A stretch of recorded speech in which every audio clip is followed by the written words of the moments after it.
Welcome to Awesome Movie Year, the podcast where we take a look back at an awesome year for movies, which is every year. My name is Josh Bell, film critic and writer, and I'm here with my co-host. I'm Jason Harris, filmmaker, comedian, dirty, putrid, disgusting, filthy, wretched, worthless, bourgeois pig. So true. And I just summed up the movie. You did. There you go. I'm surprised you didn't do it in a French accent. I had thought about it. Yeah. So what is Jason talking about? Well, in this season of Awesome Movie Year, we've been talking about the films of 1967, and we are at our foreign film episode.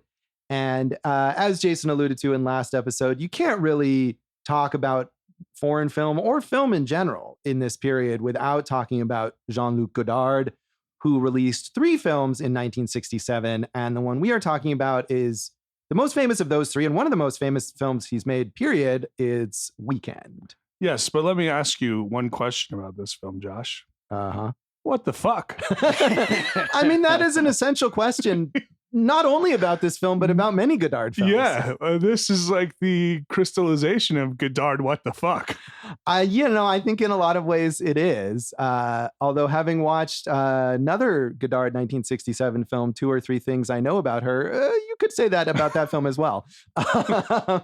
Although not in as sort of grotesque and, as you alluded to, like violent and intense way. That movie is more cerebral and what the fuck and like what is he talking about? I mean, they should teach that in like film history classes. This is from the Godard what the fuck period, so which is a long period. It's for like him. most of his career, really.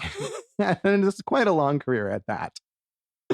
But I mean, another amazing thing to me is, I mean, Godard obviously is a huge titan of cinema and continues to be, but in 1967, this was like a major event film. And the fact that a movie like this and a filmmaker like Godard could get that much attention is pretty awesome. It's kind of punk rock, right?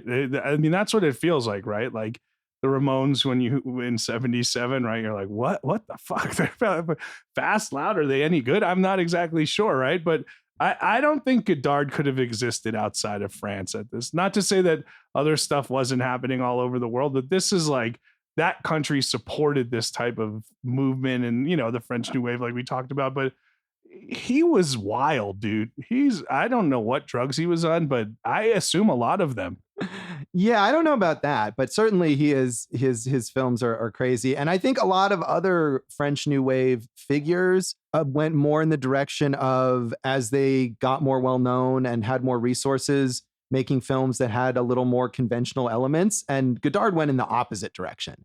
And I think one of the things we have to say is, like, we keep talking about this year as like a breakthrough year of film, but like the idea of playing with the form, which is so essential to the French New Wave, these guys were all doing that. And, you know, that's what I mean when I say this. I don't know if this could have happened in any other country, but that's part of the excitement when you're saying it was like an event, because I think people were like seeing how different the form of film as they knew it could be. Yeah, I think so. I mean, these movies are, whether you like Godard's films or not, these movies, especially the movies he made in the 60s, and he made 612 films. He made 15 feature films in, I think, 7 years in the 60s, which was really his like essential period, after which he really went off the deep end and made movies that not very many people saw, and continues to do so. But those movies that he made in the 60s are like foundational for so much of what films do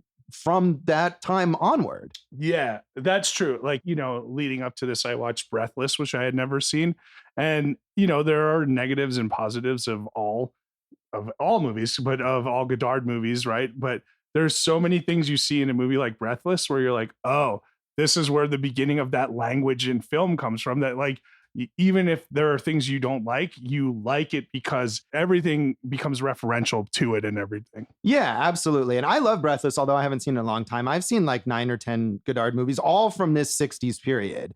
And I've had a range of reactions, certainly. And like I said, more recently watching 2 or 3 Things I Know About Her. And that was just quite a chore to get through, let me say.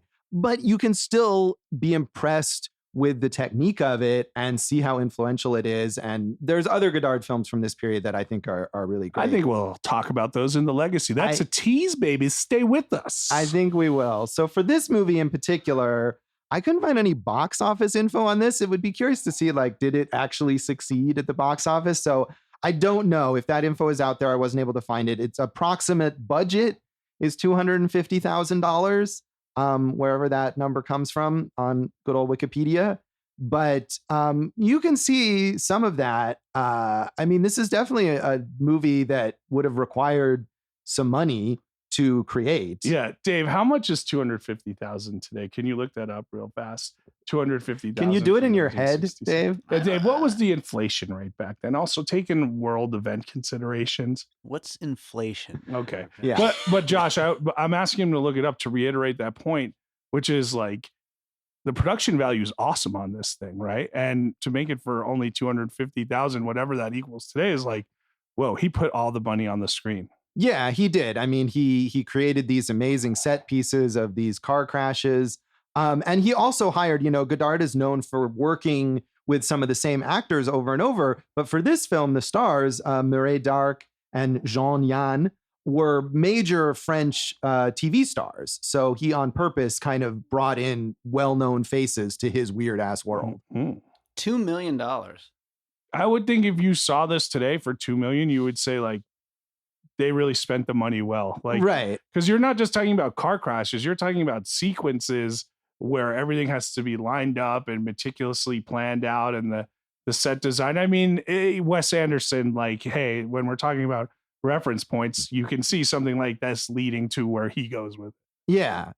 Certainly those set pieces are really impressive. Again, regardless of how engaged you are with the story, I guess we could say there's a story of some kind, or the themes of the film. I can't wait for you to break that down for me. But those set pieces are amazing.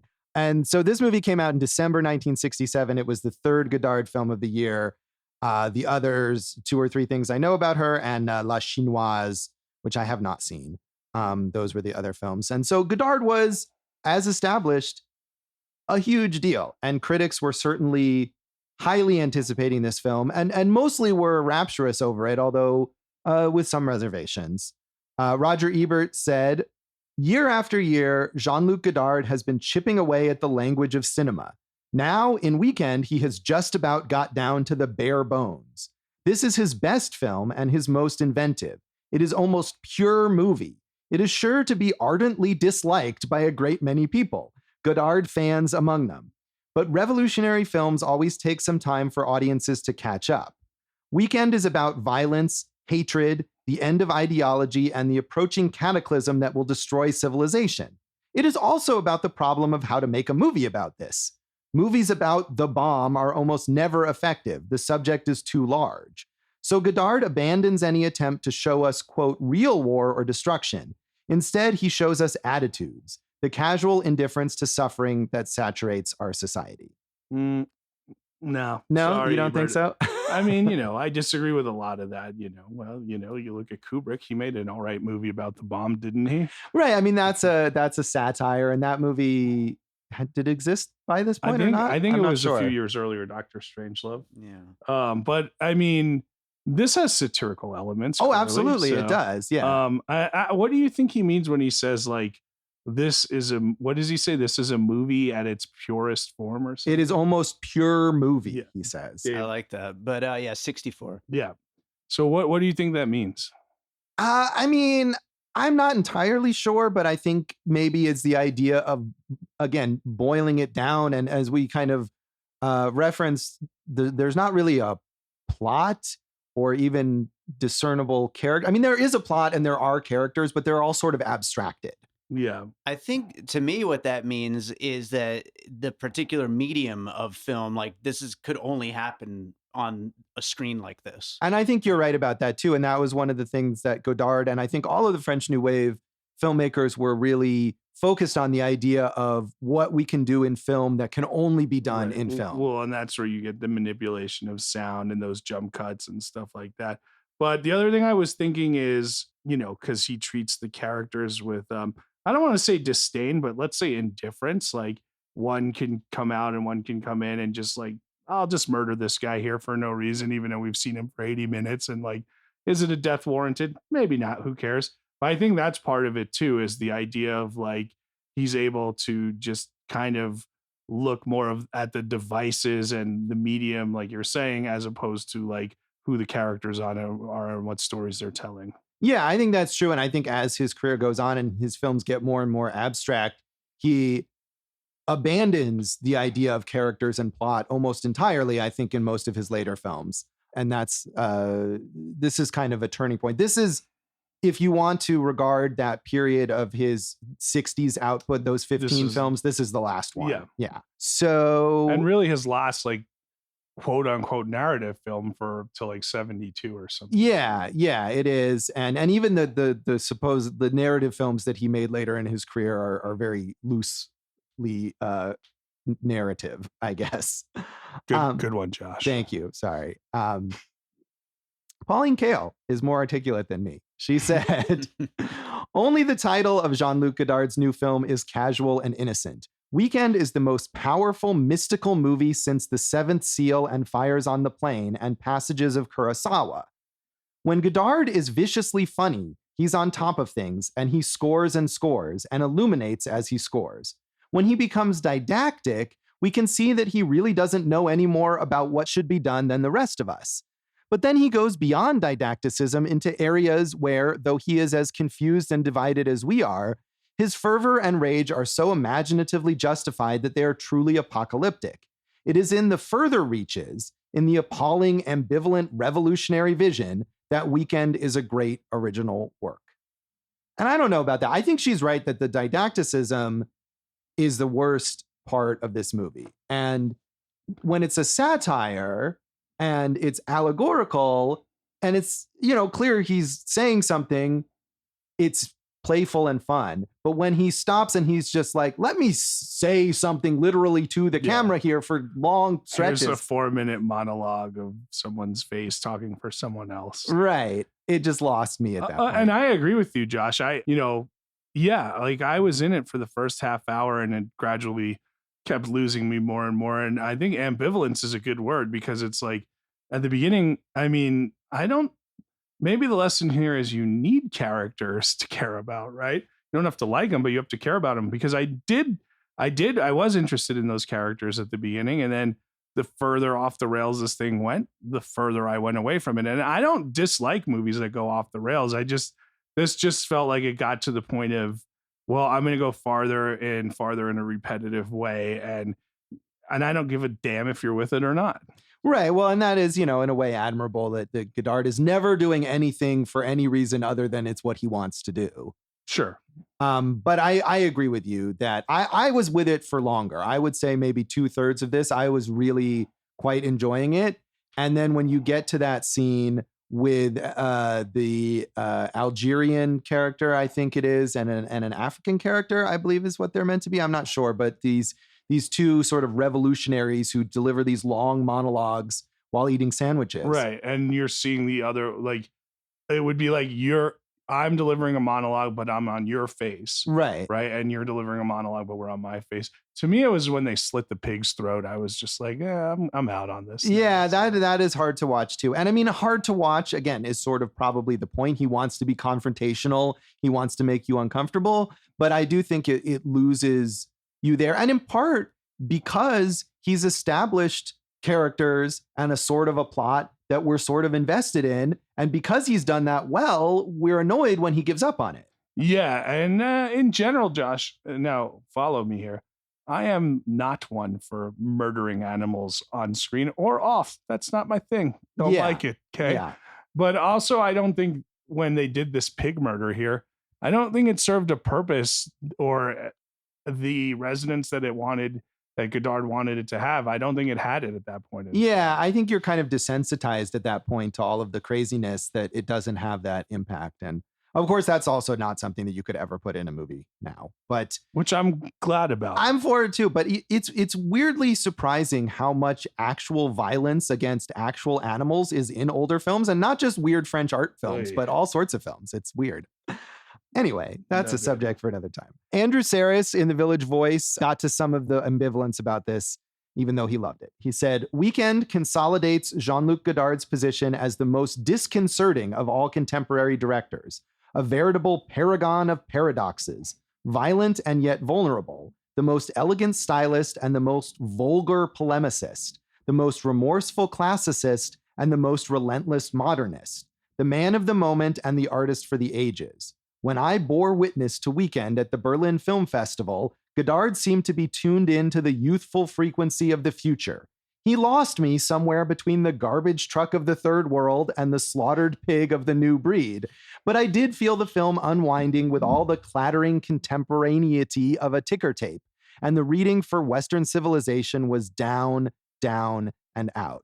So Sarah's referencing specifically two things we just talked about. Right. That is interesting. And, as we always talk about, we have to go back to the contextualization of what it was like when it was released. And I think the excitement of seeing this form being utilized in a way that people hadn't seen before, I could see how people could get behind that. And it's difficult for us to put ourselves in that position because we're so far down the line, 54 years as a matter of fact. And we've seen so much and experienced so much on film. But at the same time, like if someone, I could also see like if 1967, if they were like, oh, Weekend, it's amazing, you got to see it. I'm like, do you really like it? Or are you just saying that because you feel like you have to say you like it? Well, right. And that goes back to specifically what Pauline Kael talked about related to Blow Up, which she was much less impressed with. And the idea that people were saying that as a sort of posture or whatever, rather than an actual enjoyment. Do you really like Steely Dan? Or do you just feel like you should like Steely Dan?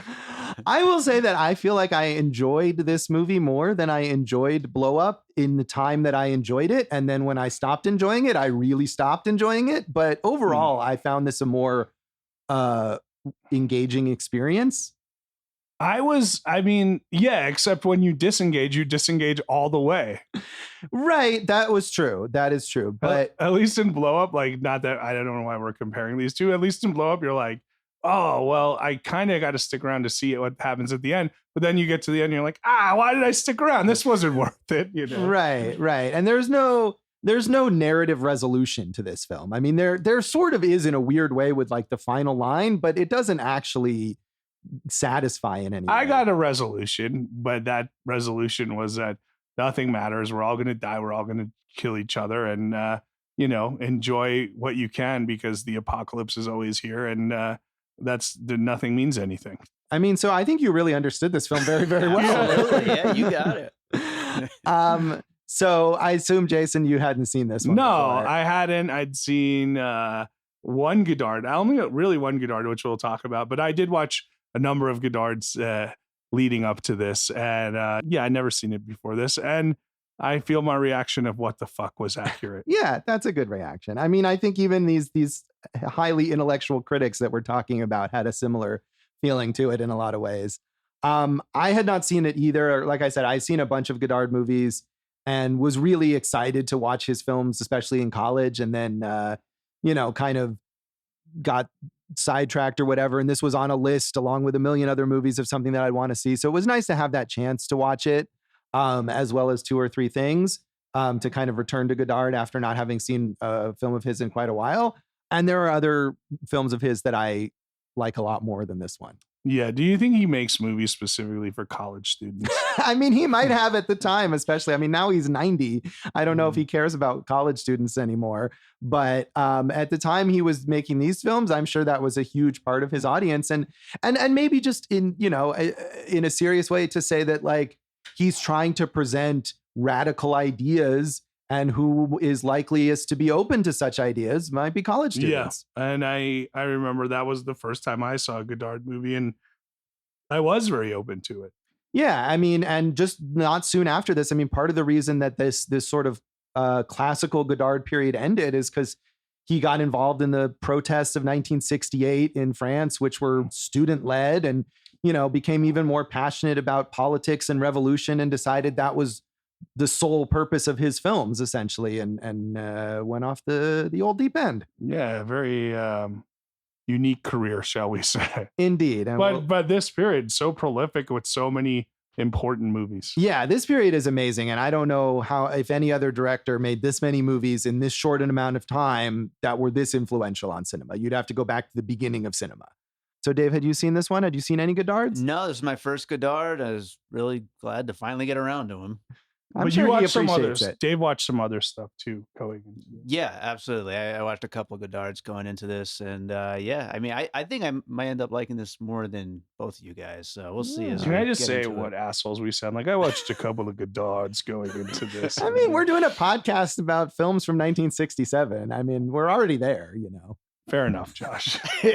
So we'll come back and talk more of our general thoughts on Weekend.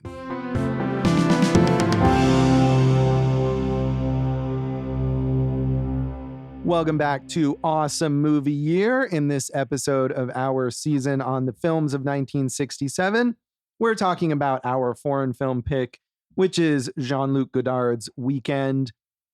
A very abrasive film, I think you could say. Yeah, go ahead and explain it to us. So, yeah, I don't know. I will explain sort of the plot such as it is.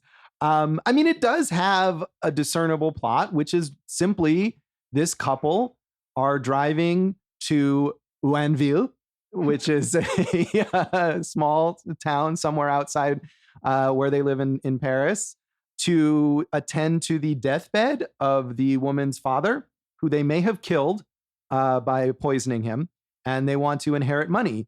And some stuff happens to them along the way, and eventually they do get there. But they also want to kill each other. They do want to kill each other, but more than wanting to kill each other, they want to kill her father and get his money. Right, to make sure that he's dead so they get the money. And the stuff that happens along the way, Josh, go on about that. It's some weird stuff. They encounter allegories for capitalism, I would say, and the brutality of modern life. Wow. So, they leave. Well, I mean, really, even before they leave, they're encountering this stuff. I was going to say they leave Paris and end up in a Godard movie, but they're already there, really. Yeah. Now, Josh, these allegories for capitalism. What's your favorite allegory for capitalism? It doesn't even have to be from this film. No, well, the most notable thing, the most memorable thing in this movie is this insane tracking shot. Yeah, I counted it. It's over 4 minutes long. And broken up by some title cards then, and even then goes on even longer. So of this traffic jam, what starts looking like just a backup of traffic that our characters are trying to drive past. And it goes from people doing sort of time passing activities like throwing a ball back and forth or playing chess to more and more dangerous and brutal activities as they drive along this traffic jam, eventually to end up at a horrific accident that is causing the backup. And then as they travel on, they find many, many more horrific accidents along the way, which are presented. I mean, it's graphic and upsetting, but also funny in a way. Well, I mean, and this is in a number of Godard movies. Let's say the special effects for blood were not really as advanced as his techniques of cinema, right? So the blood never really looks like blood, I'd say. But he has no problem like showing dead bodies of all ages. Like you're just seeing dead kids on the road and you're like, man, dude, chill out. So, but dude, when we're talking about utilization of the form, like right then and there, okay, so now let's say we have a 5-minute tracking shot and it does get repetitive, partially because he makes sure that the sound of cars honking their horns is literally playing throughout the entire 5-minute shot. And also those title cards you're talking about, which flash at different intervals, some of which are sensical, some of which are more nonsensical, that you're just like, are you fucking with me, dude? Like, what's your deal, bro? Of course he is. So, I mean, but that's what we're talking about when we say how he's playing with manipulating the game here, so to speak. Yeah, he is. And I mean, as much as he's serious and didactic, especially as we get in these actual like literal lectures later in the movie, he is also self-deprecating. I mean, one of the first title cards at the beginning of the movie says, we presents a movie found in the trash or something like that. Yeah. So he's willing to be And self-deprecating. then doesn't it, the last as it ends, doesn't it say the end of cinema? Or Yes, something it does. Like It does. And it's again, a kind of a playful thing. So it says, fin, the French film for the end. And then it does say, de cinéma, end of cinema. But then you see that those two words are just part of the like registration number for the film or something. So it's even playing with that.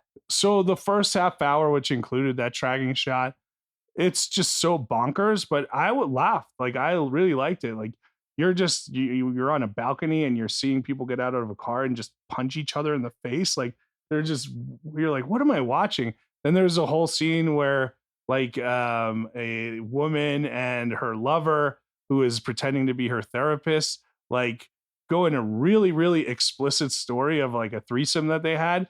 But like, it's all shot in shadows in one long take and the camera moves. And also like from time to time, Godard will just play sound effects so you don't hear the full story. Like, you fucking with me, dude. And then there's the funniest thing in the movie to me is like, there's another fight where like that couple backs up that's our main couple. They back up the car and they hit another car, right? And the lady's like, you hit my car, you got to pay me. And they're like, nah, your car is fine, right? And there's a little kid there like, you got to pay us, and they're gonna fight.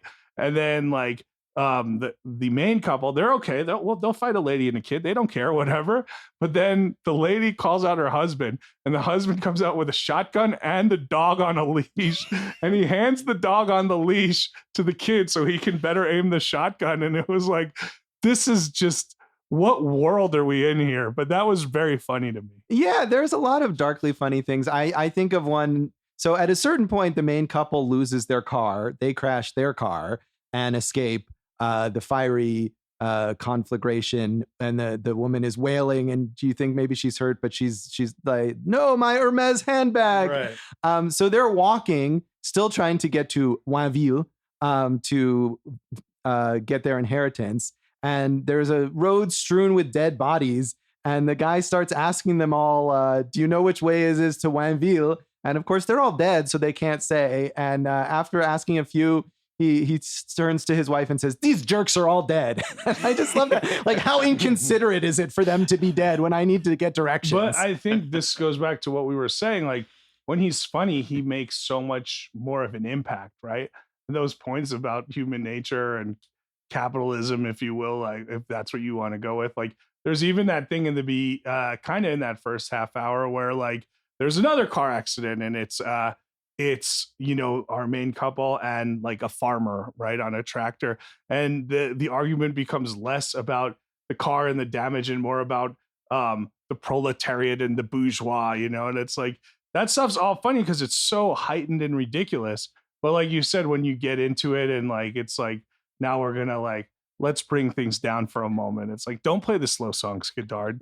Keep on with the hits there, buddy. So. I agree. I mean, I think the absurdity and the allegory, it's not like you don't get what he's saying. And it's not necessary for him to stop the movie and deliver these ridiculously long monologues to just literally tell you what he wants you to know. Or at one point, I think during either that monologue or one of the later speeches from the cannibal revolutionary cell that they're eventually kidnapped by at the end of the movie, he flashes back to previous stuff as if he's saying, remember this weird scene? Here's what I was trying to tell you in that scene in case you didn't get it. Yeah. And I just thought that was annoying, and it lost me because I'm not interested in being lectured to. Especially when I don't need to be in order for you to get your point across. Yeah, I wrote down this quote that I think it was actually in the movie, but if not, it was when I was researching. But I think it was in the movie. The horror of the bourgeois could only be overcome by more horror, or with more horror. That's the movie right there, right? Yeah. And that's where we're going, more and more horror. And like as I'm watching and then researching, it's like, well, he's referencing Karl Marx and Lewis Carroll and Francis Ponge and Norman O'Brown and, Jacques Lacan and MGM Lacan. And I'm like, I know who Karl Marx is. So that's good, right? So, Right. like he's pulling stuff that feels extremely erudite and tough to keep up with at times. I mean, it is, but Lewis Carroll, Alice in Wonderland. I mean, that's certainly a populist reference, and he also references films. The cannibal revolutionaries are communicating with each other in film code names.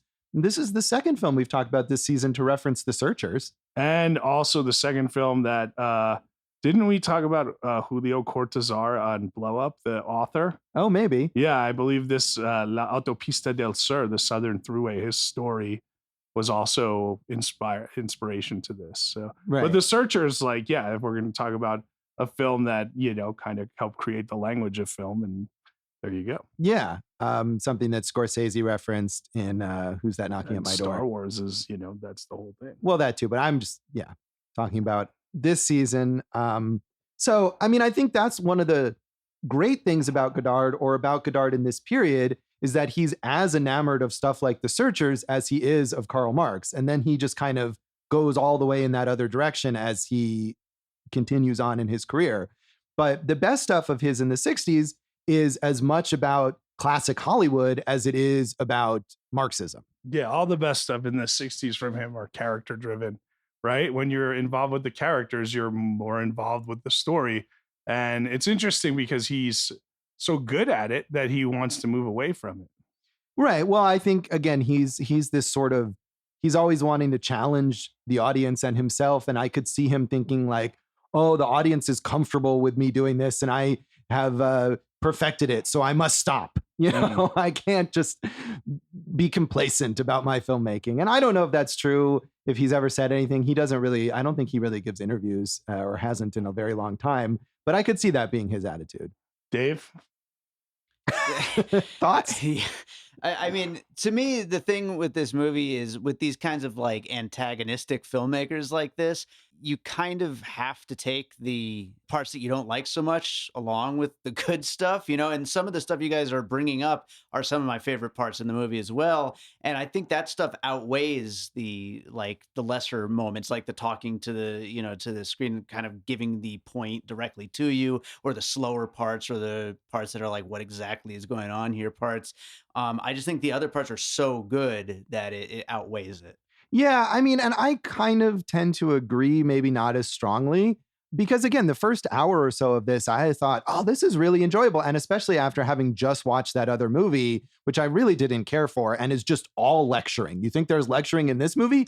That movie has whispered voiceover from Godard himself virtually the entire time talking about capitalism. But that really, he does do his own voiceover a lot, like in all these movies. Yeah, right? yeah. But in that one, he literally whispers it the entire time. It's like watching an ASMR video about how the proletariat will rise. But so I appreciated the more playful tone. And I think for me, part of the problem was that all of the stuff that I didn't like was sort of condensed into the last part of the movie. So at the end, I left with this negative impression, and I had to kind of remind myself of how much I liked earlier in the film. I totally agree with that. Yeah, I wrote in my Letterboxd review, I was like, the last 20 minutes just kind of loses you, Yeah. Now, you guys, have you read The Origin of the Family, Private Property, and the State by Friedrich Engels? I have not, but it seems like something that college students read. Well, if you guys haven't read it, then I'm not going to go into my whole theory about that in this film. But, get back to me and we'll talk. Right. I mean, but I don't think you necessarily have to have read like a lot of Marx and Engels to appreciate or understand the general message of this film, which is not subtle.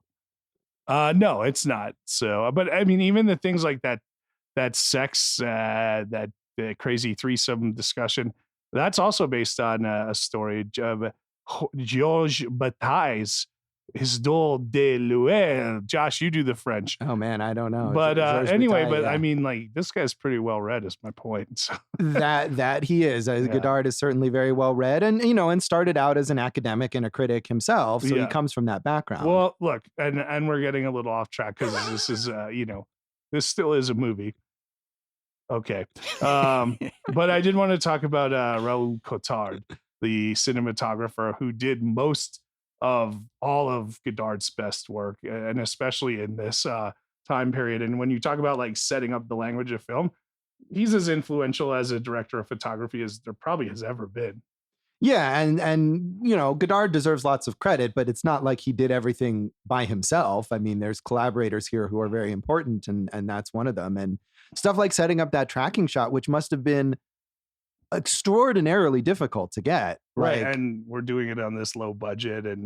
But I mean, I think in all these Godard movies from this time period, there's iconic shots and sequences, and you have to like be like, dude, this dude was just they spoke the same language to each other, even if no one else was speaking that language. right. And I can imagine, I mean, some of his acting collaborators probably were more on his wavelength than others, but I can imagine, again, deliberately hiring these mainstream French actors to appear in this movie. I have to wonder how much they really got what they were doing, or they just thought, hey, it's Godard, he's a genius, so I'm going to do whatever he says. Well, yeah, and maybe that's part of the commentary, because if they're mainstream TV actors, like, I mean, I'm trying to think of what that would be today. Who would you hire? But there's not really such a thing as mainstream TV anymore, everyone right? is both, yeah. So, but yeah, no, that's definitely it. This is not, his, classic leading man and leading lady, but they do the job. Yeah, they're fine. I would think it's the equivalent of something recent, maybe like Paul Thomas Anderson or the Softies working with Adam Sandler. Someone who is thought of as this super mainstream figure being placed into this artsy context.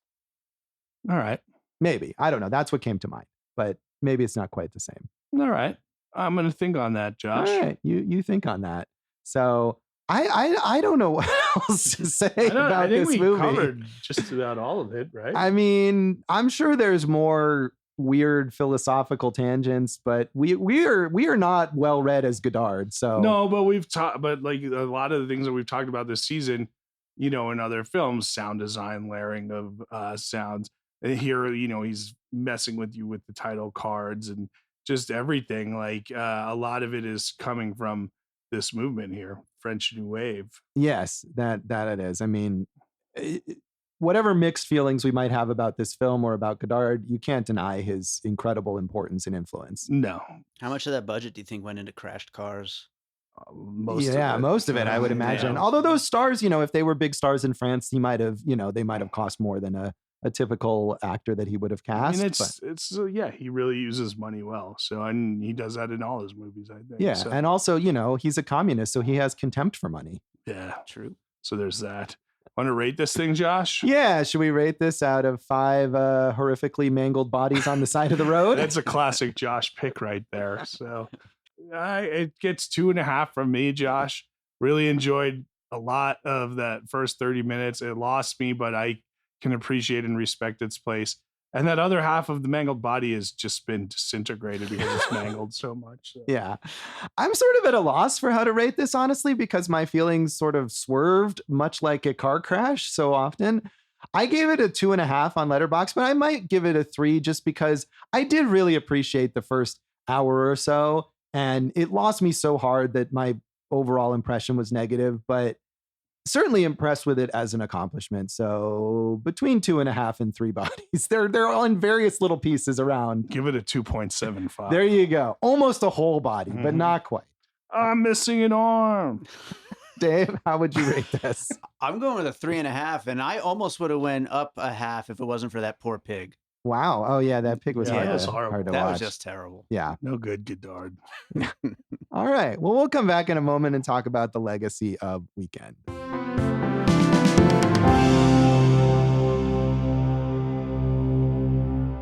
Welcome back to Awesome Movie Year. In this episode of our season on the films of 1967, we've been talking about our foreign film pick, Jean-Luc Godard's Weekend, which has defeated us, I think.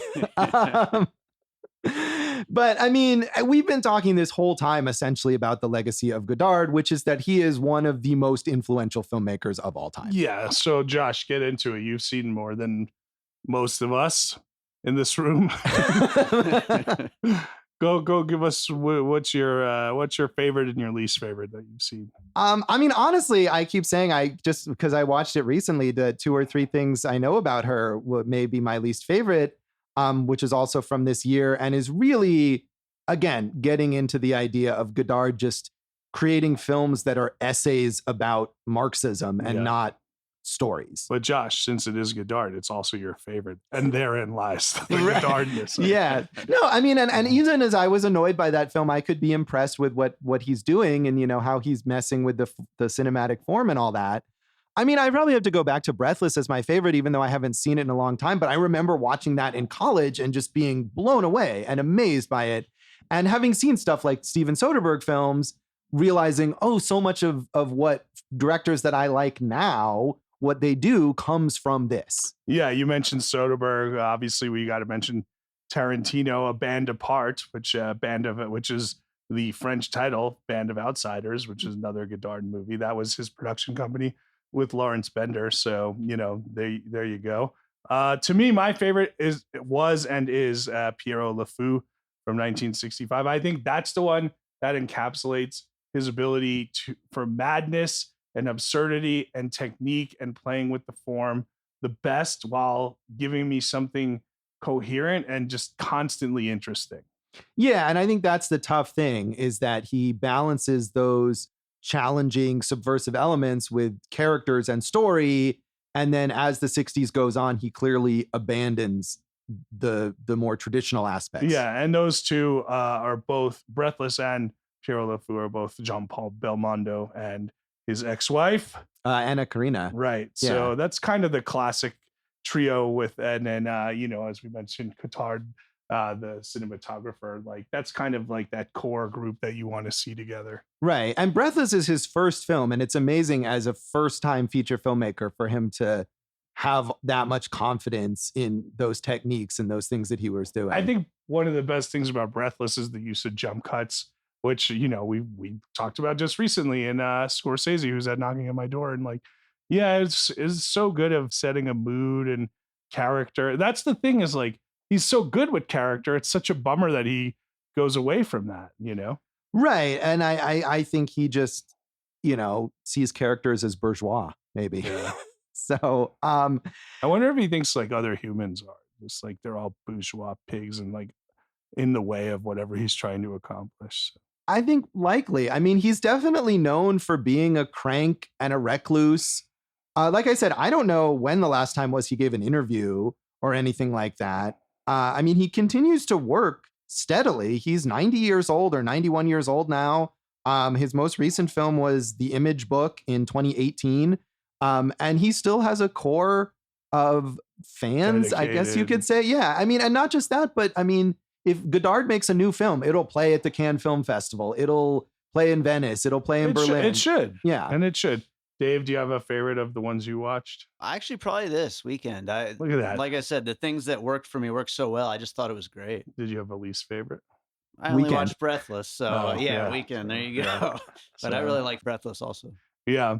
I mean, the big ones, like we said, are, probably those four: Breathless, Band of Outsiders, Pierrot Le Fou, and then Contempt with Brigitte Bardot was his most commercially successful film. Yeah. Which I remember seeing that also like in a French film class in college and liking that a lot. Also, My Life to Live with Anna Karina is great.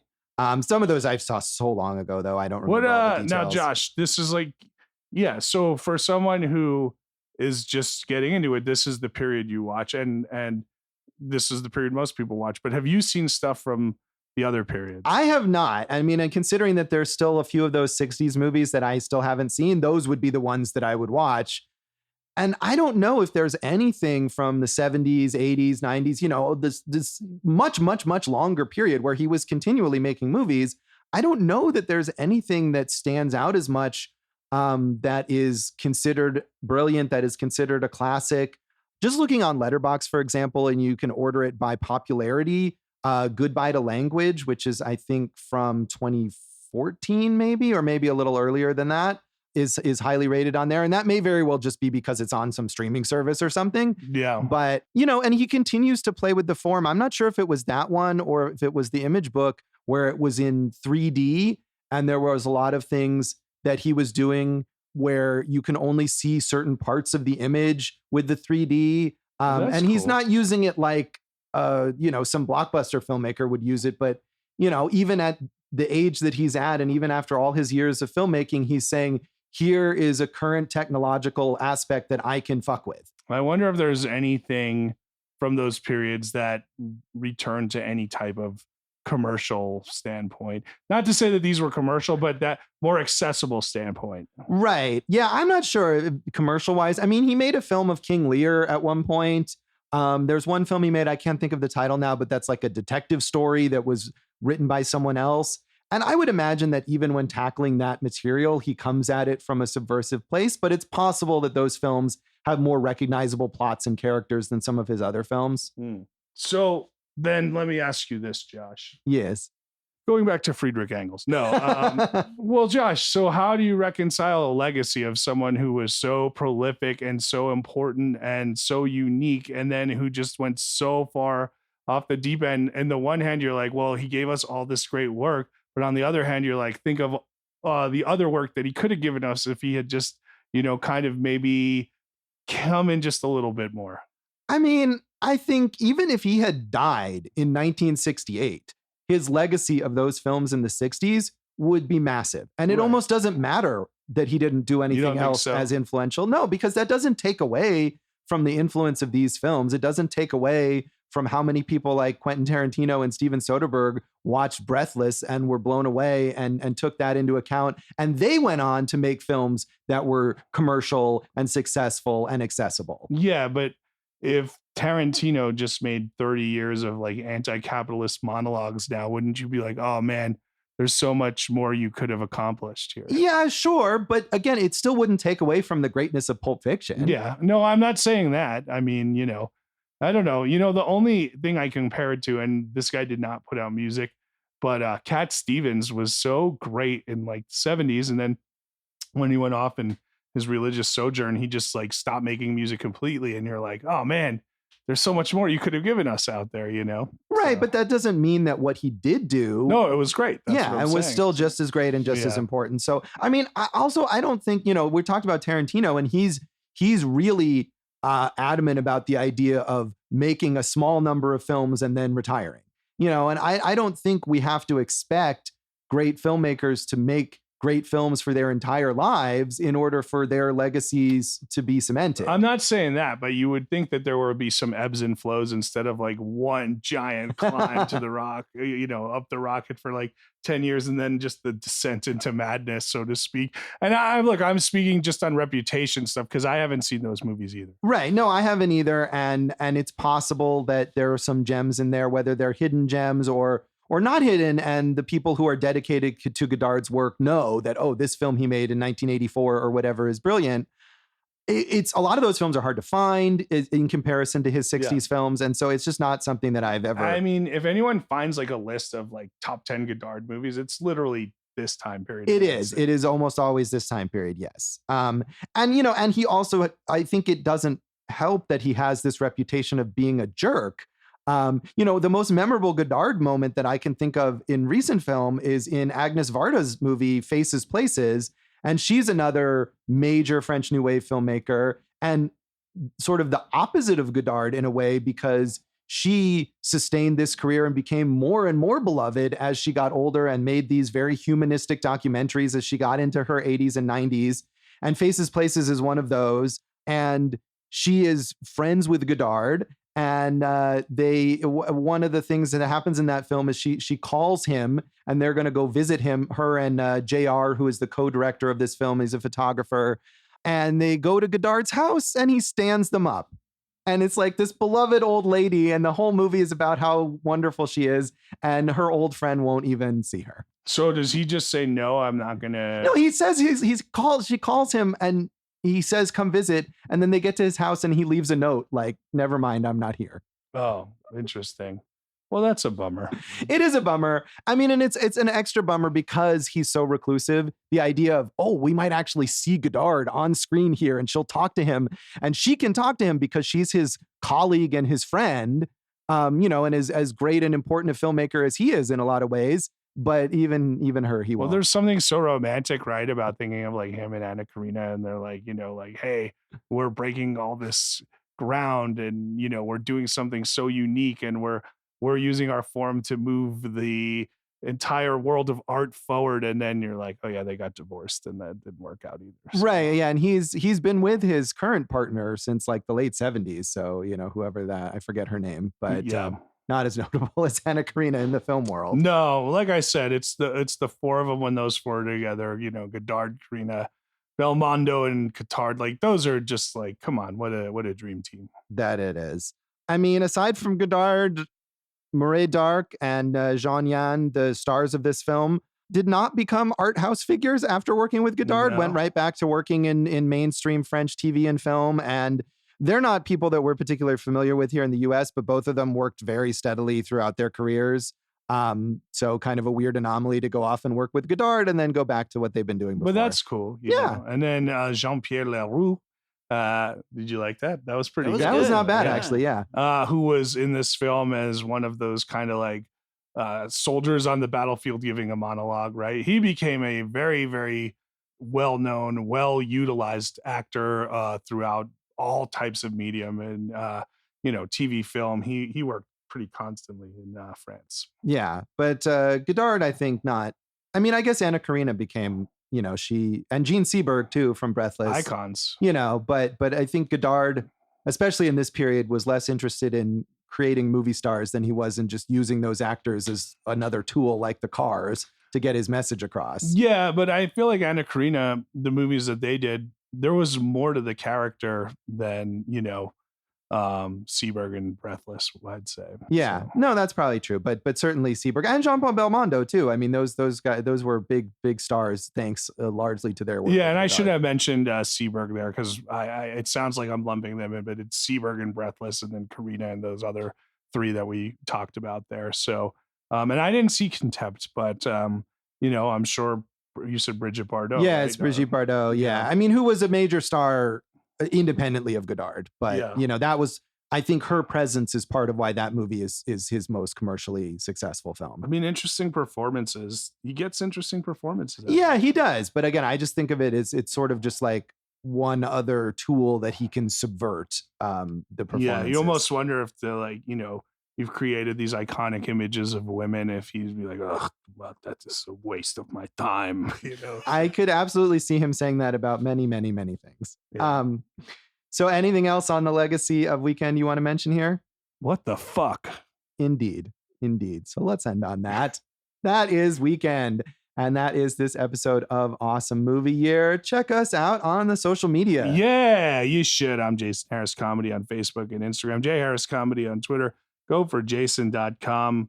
It's like a later Godard film. You don't really have to bother with it. So, awesomemovieyear.com, a little better. It's got an about section and an RSS feed. Awesome Movie Year on Facebook and Instagram. Awesome Movie Pod on Twitter. Hey, and don't forget, check out my other podcast. It's about food in Las Vegas, Food and Loathing. I'm looking forward to listening to Food and Loathing. You can find me at joshbellhateseverything.com, at joshbellhateseverything on Facebook, and at Signal Bleed on Twitter. And you can listen to our producer, David Rosen's awesome podcast, Piecing It Together.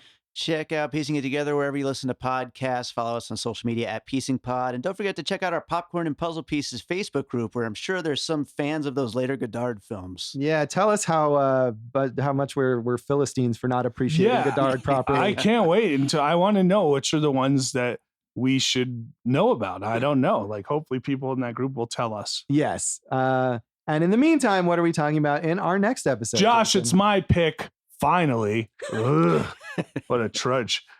Get there. No, hey, man. We're going to keep the icons coming. It's Cool Hand Luke with one of my favorite actors of all time, one of the best of all time, Paul Newman. So tune in next time for Cool Hand Luke. And thanks for listening to Awesome Movie Year. Thank you for listening to Awesome Movie Year. Make sure to follow Awesome Movie Year on Facebook, at Awesome Movie Pod on Twitter, and at Awesome Movie Year on Instagram.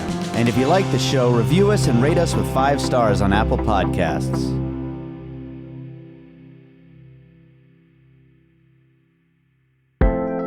An All Points West production, produced by David Rosen in Las Vegas.